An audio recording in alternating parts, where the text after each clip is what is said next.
got it none together. It's an amazing thing that I function each day. It's like divinity. Just Jenny. I had Muffin Top before Muffin Top was a thing, sadly. I have texture issues. I don't know what the name of that is. I've never felt in life like I missed out by not doing pornography. And I would have been a star, man. I would have been a real star. I would have been a straight up porn star, and that's it. Yeah, I'm a tool. You know, my attention span is like that of a tsetse fly. What are you going to do? We want to hear from you. Call 888-94-STARS. That's 888-947-8277. Here's Jenny Hutt. It's the Pet Hour on Just Jenny with Jenny Hutt. Call in to talk about your furried and feathered babies. Fish and reptile talk also permitted. All right, let me welcome back to the show, Greg Kleva. I haven't seen you in forever. I don't even know how many years it's been, Greg. You were at SiriusXM years ago on the Martha channel. You had your own show there. You've been a dog behavior therapist. And by the way, if you guys have questions about your animal's behavior, you can call 888-947-8277, your dog's behavior. And then later, Dr. Zolo will be with me for Ask a Vet. But if you have dog behavior questions, call now 888-947-8277 because you've been doing this for like forever, right? Couple decades, 20 years. And yes, it's been forever since I've been on the air with you. I've missed you. But I thought you stopped training because on LinkedIn, we're connected on LinkedIn. And I think on LinkedIn, you do like real estate. And I know you redid your whole house and then you took your Instagram down. I really liked when you redid your house. I really liked seeing the improvements. And then your Instagram was gone. Today, when I tried to tag you, I was like, "Where there? He's not there." I'm hiding. So now it's still full-time dog behavior therapist for the last 20 years for sure. Okay. Yeah, when the media stuff kind of went away, when my show, the channel got canceled and I lost my show essentially. Yeah. Just kind of put my head down and focus on my business, and so that's where I've been for the past however many years. And how's your family? All good, thank you. My girls are getting big. I don't have to tell you how fast they grow up. So yeah, 7 and 9 years old. Now? Wait, how old are they now? 7 and 9. Oh my God. I started late. No, but like I remember when they were like infants, like babies. Yesterday. Yes. I'm sure you feel the same way about your own. Oh yeah, I mean mine are law school and done with college, Adults. so I have adults. Crazy. Yeah. Time flies. Really, really crazy. But I wouldn't trade a minute of it. They are remarkable, amazing children. So that's awesome. I really like my kids, and I know you really like yours. They're all right. So let's talk dog training because I now have 4 little dogs. We lost my big girl Hazel a year and a half ago. She was 16 and a half. You met Hazel. She was an amazing animal. Beautiful. Yeah, beautiful and a great dog, and she was with us a long time, and then she wasn't because that's what happens. But my 4 littles are delicious maniacs, and they have trained each other, which is not always good because technically we should be in charge. That's what they do. I know, but so like with having a pack of dogs, like in the middle of the night, if one of them wakes up and wants to go out, then everybody has to get up and go out except for one. One stays in the bed because she doesn't give up her rest for anything. My littlest one wants to sleep all night long. She does not want to see anybody until it's daylight. So who do you have now? So I have Harriet, who is 7. I have Harper, who is 5 and a half. I have Harley, who's 5. And then Henrietta, who's 3 and a half. They're so cute. They're all little and monsters, and I'm crazy for them. The Hutt Mutts. The Hutt Mutts, yeah. Love them. Yeah, they're really cute. But let me Marianne from Brooklyn is on the, Marianne. She's love Marianne. Of course I know Marianne. Hi, Marianne. Hi, Jenny. What Marianne, did Christina... I gotta be honest, I'm ditching Dawn Lieberman right now for my boy, Greg Kleva, and my favorite girl, Christina Palumbo, and you, Jenny. I want to hear what's going on with everybody, and I'm so glad Greg's on. He is the best dog guy. I had my Maximilian, and he helped me from the day one from It's a Dog's Life, and I wish he would get back on Sirius on a regular basis. He helped me every step of the way. Hi, Greg. Hi, Marianne. Love you. You know, when Christina said she was going to help out with my show, Christina, what did I say to you when you said you were going to work on the show? Oh my God, Marianne from Brooklyn, I love her. She's going to freak out. I was like, you need to tell Marianne you're going to be on the show because she's going to freak out because she loves you. Right, and I love you, Jenny. I met you a few times, and you know I'm totally devoted to Howard. But on a wonderful day like this, with Christina producing and you at the mic and Greg Kleva there, I just want to say I'll be listening, and I'll have to get back to John Lieberman later, and that might be a hard story because he does hard news. All right, go do your thing. Thank you. Love you, Marianne. What? Okay, love you, Greg. Love you too.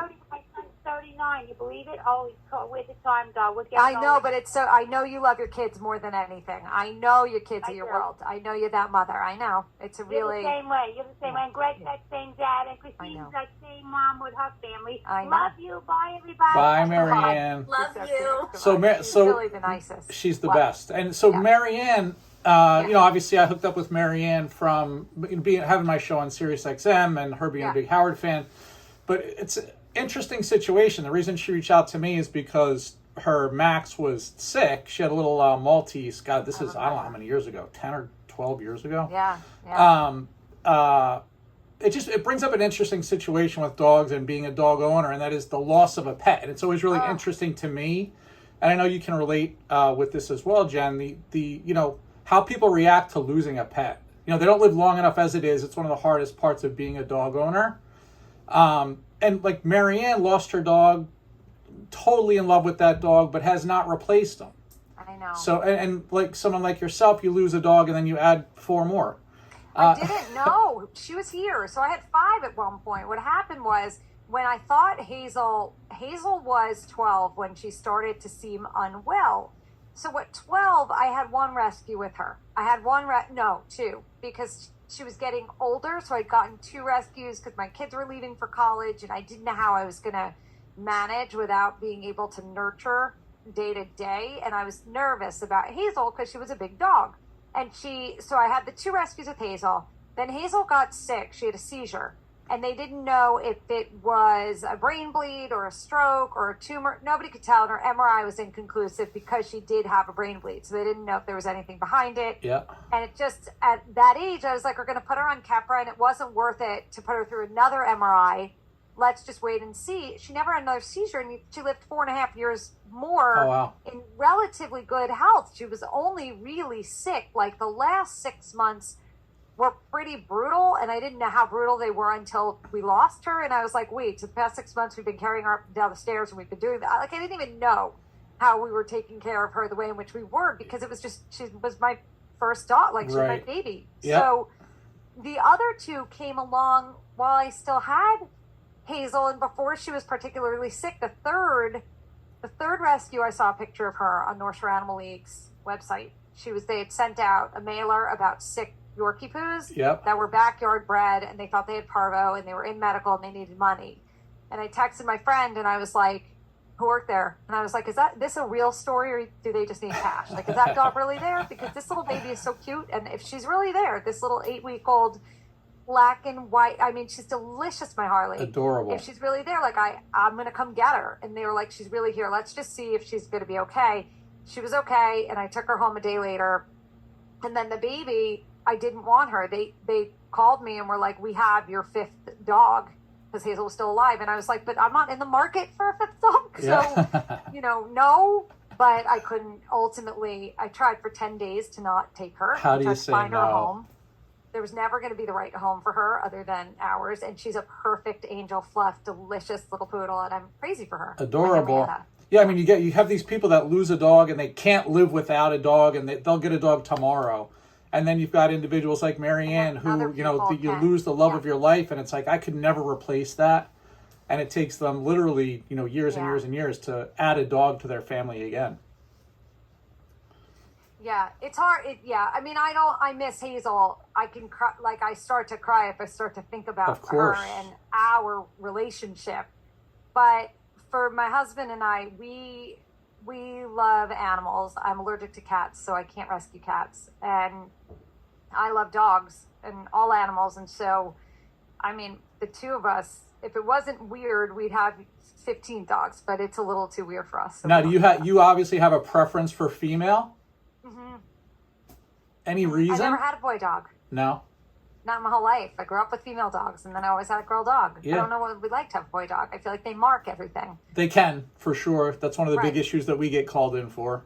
Yeah. I mean, but my girl dogs sometimes mark, so it's so stupid. Like, my Harriet, she's a wreck. I mean, anything goes wrong, like the slightest sound of thunder or a firework or just a loud noise from construction miles away, and that animal will squat and pee. And even if she just peed. So there's no way. If you're going to have dogs, I think people have to know that even the best trained animal might have an accident or might throw up in the middle of the night. Like, if you're going to do it, then you have to love your animals enough to not care. And that your house will be wrecked. They are animals after all. And that kind Correct. of gets to the theory, the mindset behind the way that I look at dog behavior and training. Yeah, tell me that. It's psychology. You mentioned pack, and a lot of people in the world of dogs don't like that word pack because it implies wolves, and people. They're wolfy. Yeah, people who are there are those out there in the world of dog behavior and training who believe that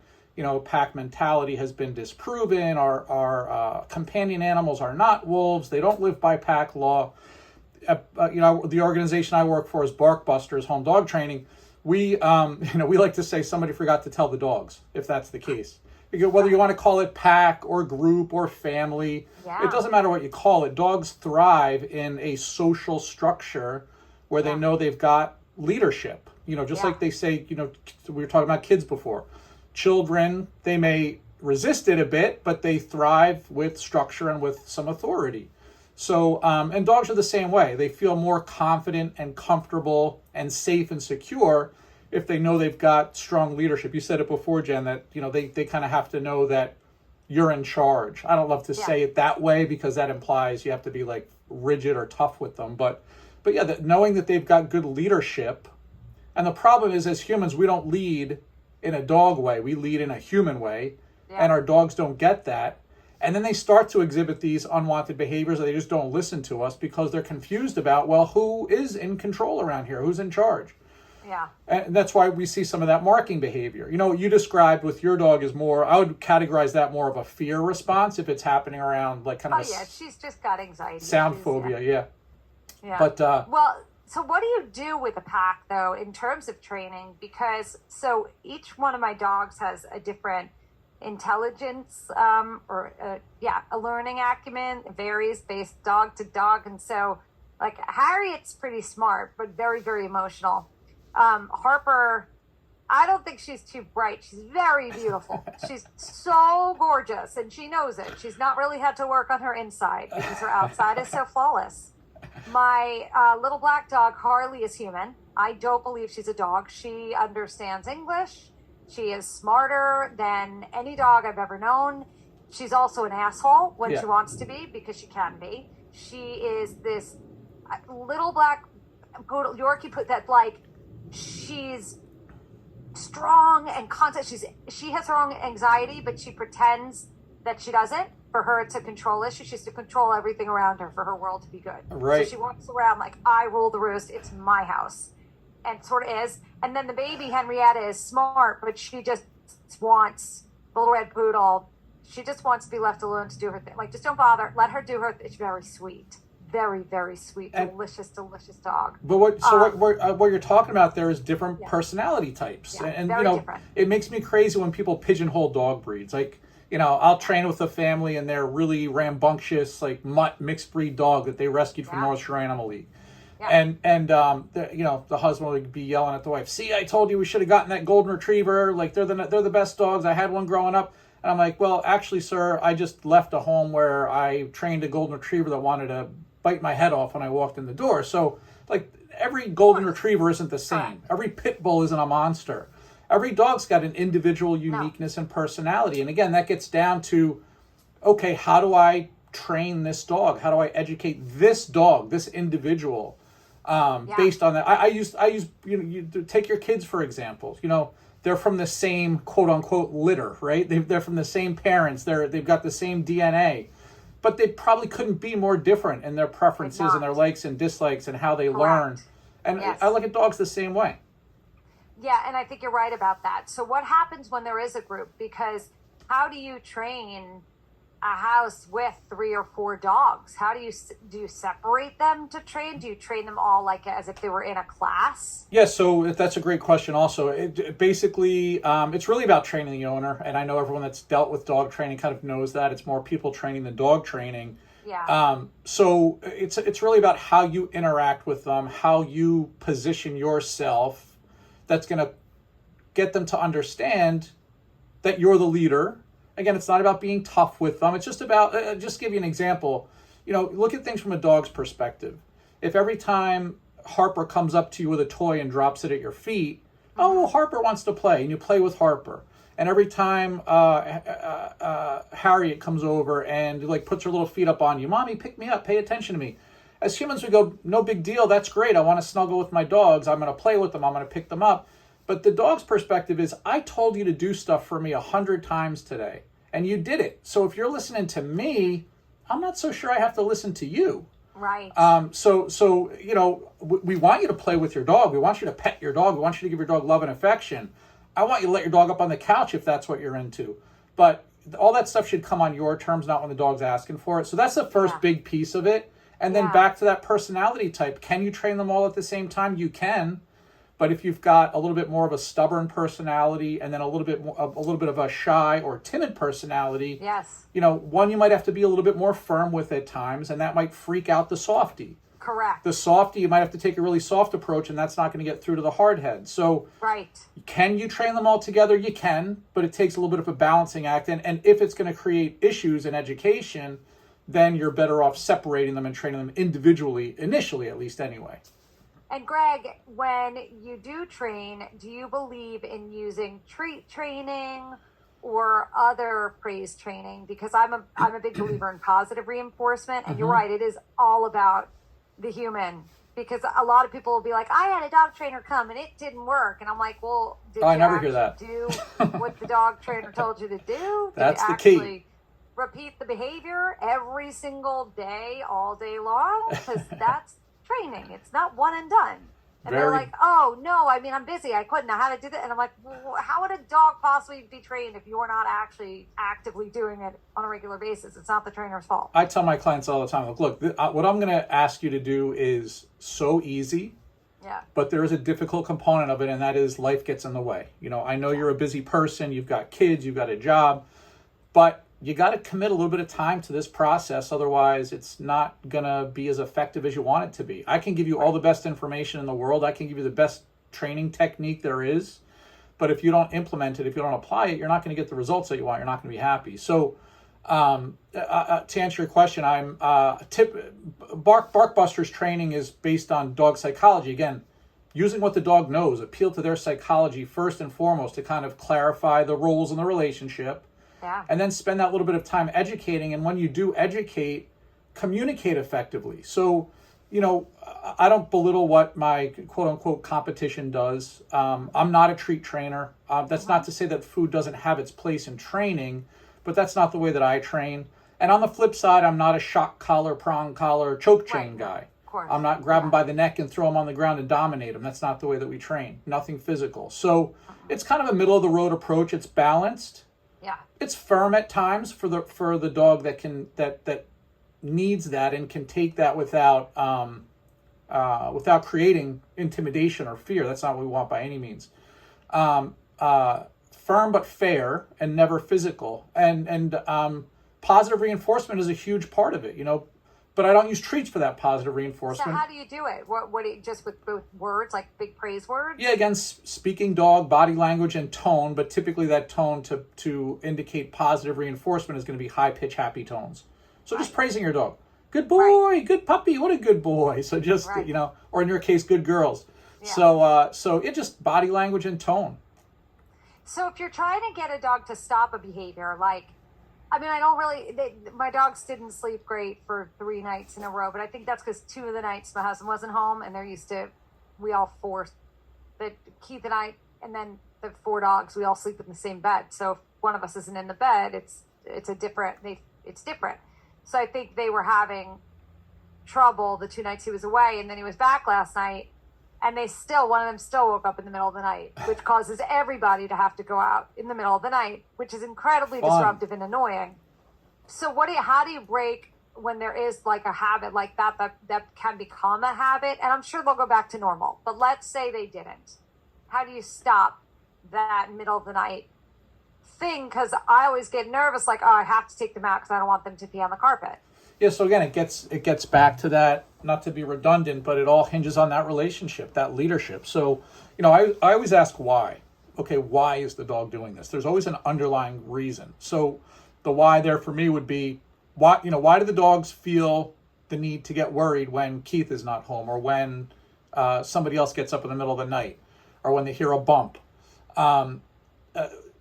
Typically it's going to revolve around the dog believing that they're in charge. They need to be worried about it. So it gets back to that leadership. So, that's hard. Well, hey mom, if you've got it taken care of, if you've shown me good leadership throughout the day, you've been consistent, you've maintained that, then it's not my job. I don't have to worry about it. I can just chill out here and relax and stay asleep. See, that's what I got. See, if Harley, I keep trying to let her know this. She's not in charge. We're fine. But she tries to wrangle her sisters. She's so mean to Harriet sometimes, because Harriet is unique and special and can be just the odd kid on the playground. And she's so sweet, my Harriet, but she's weird. But the sweetest animal ever. She's just the weird one. So it feels weird, and it feels backwards. Like, but that's where I would say, even though sounds like she's a little bit nervous, right? When she's sweet, you might go, well, I don't want to assert myself. I don't want to be mean, again, quote unquote, to her when she's feeling worried or unsure. But again, by taking a little bit of a firm stance there, and this will sound silly, and you know this, Jen, because I worked with you and the dogs previously, but we give a little bit of a growly tone. So we'll give the dog, so when the dog's acting out, misbehaving, we'll give a little, and maybe a sharp clap of the hands, almost kind of like a, hey, like snap out of it, pay attention. Yeah. And then I would guide her back to the edge of the bed. Come on, good girl. Come on down here. Go to sleep. Good girl, good puppy. So, again, that balanced approach where it's like, hey, you don't have to act this way, and I'm going to let you know that with my tone. And now, here's what I want you to do. That. And good girl, good puppy. So it's very, like, don't do this, do that. That Keith does that. Keith will do that with Harley. Harley's the one. Okay, so Harriet's the nervous one. But Harley's the one that if anybody moves, Harley moves. Yeah. We get up, Harley gets up. If I go here, Harley goes. Harley will follow us around. She's a Velcro dog. She will follow us around wherever we are, and she keeps her sisters in line, she thinks. So she does. She thinks. She goes, I mean, she's so cute. The way she wags her tail, like the boss. It's the cute. She is so cute and delicious. And she's like the dog that if my husband and I are talking, she'll climb up on each one of us to stop us from talking to the other. Oh, she's in charge. She'll kiss us and won't stop kissing my mouth, like because I'm trying to talk to Keith. Pay attention to me. She'll do that to him. Oh yeah, she does not. She wants everyone's focus on her. But Keith will sometimes growl at them, at the dogs, if he needs something to get done. He'll speak dog, and I crack up because I'm like, you're not a dog, but I'm like, well, maybe. That's what they know. They know. Ooh, you must want my attention. You want me to stop what I'm doing. Here's a little tip for you and for the listeners. Yeah. In addition to, again, we try to mimic dog communication. Dogs use body language first and foremost. So if you really want your dog's attention, the best thing you can do is stand up, and stand nice and tall. Don't like linger over them or lunge at them or point your fingers in their face, but just stand up and take a little step into their space. A lot of times that's a good way to get a dog to really like pay attention and to snap too. Yeah. And then if you need to take that to the next step so you'll see dogs do that. They use the tails come up, the heads perk up, the ears perk up. I'm in charge type of posture. And then they growl. Grrr, I'm warning you, I don't like what you're doing. I want you to stop. I want you to pay attention. So it sounds silly, but to use more of a growly, guttural tone, you're probably going to be more successful at getting your dog's attention. Yeah. Now you've got their attention. Now educate. Come on, go do this instead or go do that instead. I love that. And then you praise. Good girl, good puppy. And then what you were saying before is that don't give in to their demands. Make it the opposite, that you're deciding. So if like one of them, every time, again, it's Harley. If I have, like I get my hair colored in my kitchen every 2 weeks. And the minute I sit down in a chair, because I don't sit very often, like I'll sit during the show, but I'm pretty much up and walking all day long. I don't like to sit.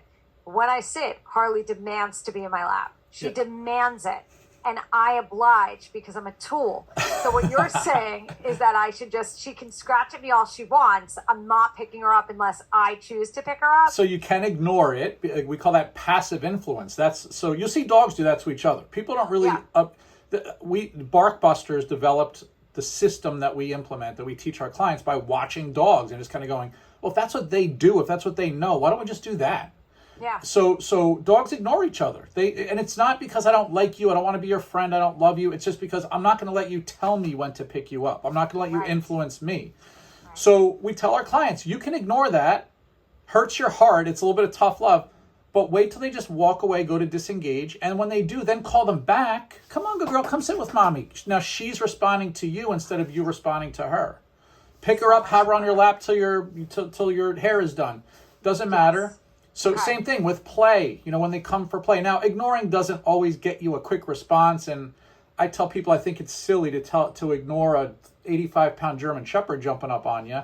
In those you gotta growl at that one. In those cases, we get a little more firm. Stand up, step towards the dog, give a little growl. Yeah. So that all makes sense. I like it better than treat training, honestly, because I don't, first of all, my dogs, I'm very mindful when you have small dogs. You don't want them to be overweight because it's unhealthy for the dog. So they're already food motivated enough. Like the littlest one, Henrietta, the super sweet one, she is reticent. She is shy. She is so sweet. But she is brazen and bold if there's food in your hand. Yeah. If there's food in the hand, she will climb a mountain. She will have all the courage that anybody could muster. If you have a piece of kibble, she will be on top of you. I mean, it is the funniest thing I've ever seen. She goes from being like super quiet and meek to like she has to have. She's so delicious. Yeah. And so I agree. Like it's better if you can use other tactics. But I don't know that she would respond to growling. She's so like a quick move and she'll go scurrying. Yeah, so again, there's that understanding that personality type. So I say firm but fair. So you got to know the dog's personality type and be that firm. Start soft. You can always escalate if you need to. Yeah. She doesn't like direct eye contact unless she's initiated it. Exactly. Yeah, that's their body language. So, again, it's all about, thinking and speaking like a dog. It's not easy to do because we're humans, but that's what they know. And when we implement, that's why at Barkbusters we get such good results. Yes. If our clients implement what we show them, because we're doing what the dog already knows. We're using what the dog already understands. Again, food has its place in training. I don't disparage, what treat trainers do. Treats are great for shaping behavior. Yep. But then if the dog goes, I see you got the kibble in your hand, but why should I listen to you? Right. So again, it's really about that relationship as well. Yeah. How do people find you? If they want to? Barkbusters.com. We're the world's largest dog training company. So anywhere in the United States, Canada, New Zealand, Australia, we're all over the place. Barkbusters.com, you can find a trainer in your area. Okay, and you're in New Jersey, so people can find you there. Greg Kleva, thank you so much for being on my show, and it's so nice to see you and to catch up, and I wish you only good things. I miss everyone there, and I wish the same for you. Thanks so much, Jen. All right, quick break, you guys. I'll be back with Dr. Zolo. If you have medical questions about your animals, now's the time.